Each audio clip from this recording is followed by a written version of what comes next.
बेटी नहीं सौतन पैदा की है अनुपमा ने अपनी कोख से। इससे तो अच्छी थी बांझ।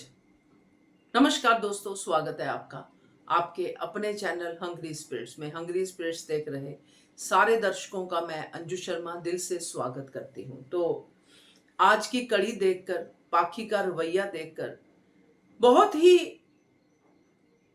कठोर शब्द है ये बांझ, बहुत ही चुभने वाला शब्द है, मगर आज यही निकला मुंह से। और जो पाखी की हरकतें हैं, जो पाखी के एक्शंस हैं, वो उसी के हो सकते हैं जो अनुपमा की सौतन हो। सौतन भी रह चुकी है काव्या, मगर ये तो उससे भी 2 दर्जे आगे की है।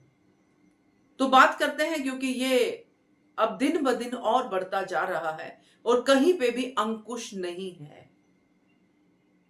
पहले वही निवेदन, जिन्होंने अभी तक चैनल को सब्सक्राइब नहीं किया है कर लीजिए, साथ में दोस्तों बेल आइकॉन दबाइएगा ताकि आपको हमारे वीडियोस के नोटिफिकेशन मिलते रहे।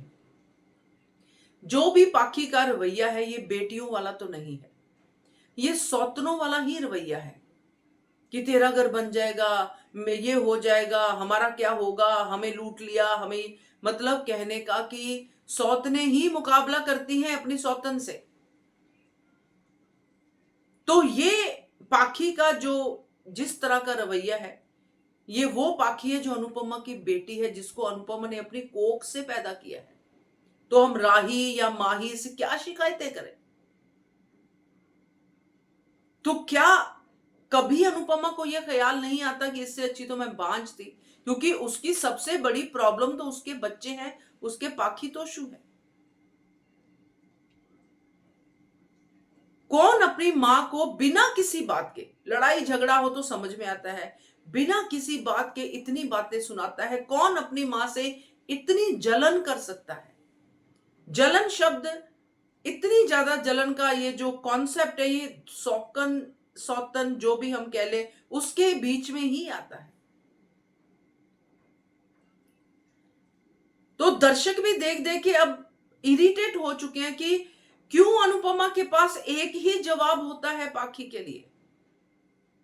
थप्पड़ पड़ेगा, कोई फर्क नहीं पड़ता, पड़ भी जाए तो भी थप्पड़ फर्क नहीं पड़ता।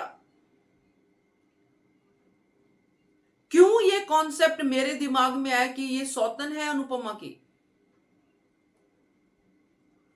क्यों ये मां बेटी का कॉन्सेप्ट गलत होता जा रहा है दिन ब दिन?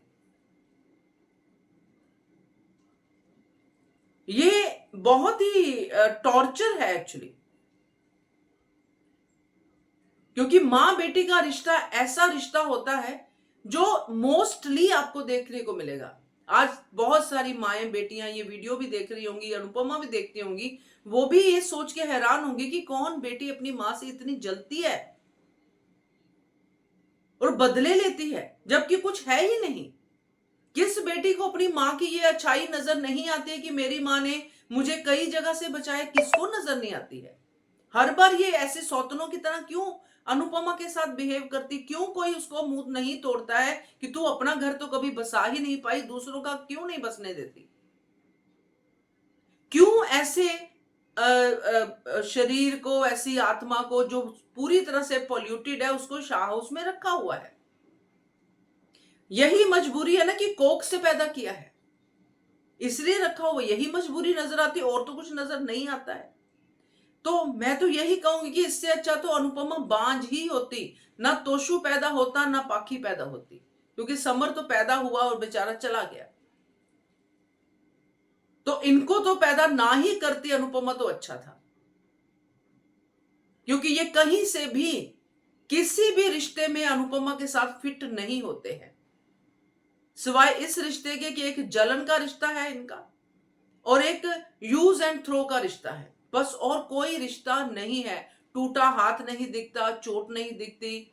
सिर्फ एक दो डायलॉग बोल के आप अपने आप को सुरखरू नहीं कर सकते कि थप्पड़ मारूंगी, या फिर ऐसी इतनी सेल्फिश की कोई लिमिट है कि नहीं है। ये सेल्फिशनेस नहीं है, ये बदला है, ये वो दिख रहा है। तो इस पे पता नहीं कब काम होगा, आई डोंट नो, मगर आज जो शब्द मेरे दिमाग में आया वो मैंने आपके साथ शेयर किया। ये किसी भी औरत के साथ नहीं होना चाहिए ये शब्द, मगर आज अनुपमा के लिए ये शब्द जरूर है। एक माँ के ऊपर जो ये पूरा कॉन्सेप्ट है उसके लिए ये शब्द जरूर है कि इससे अच्छा था ये बांझ ही होती।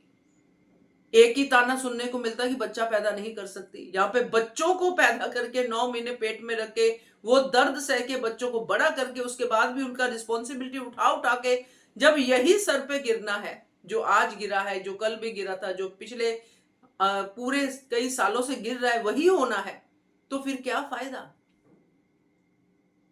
जब उसी कोक को बार बार कोसना है आपको तो फिर क्या फायदा। क्या कहना है आपका इसके बारे में, कमेंट कीजिएगा। देखते रहिए channel hungry speech. Thank you so much.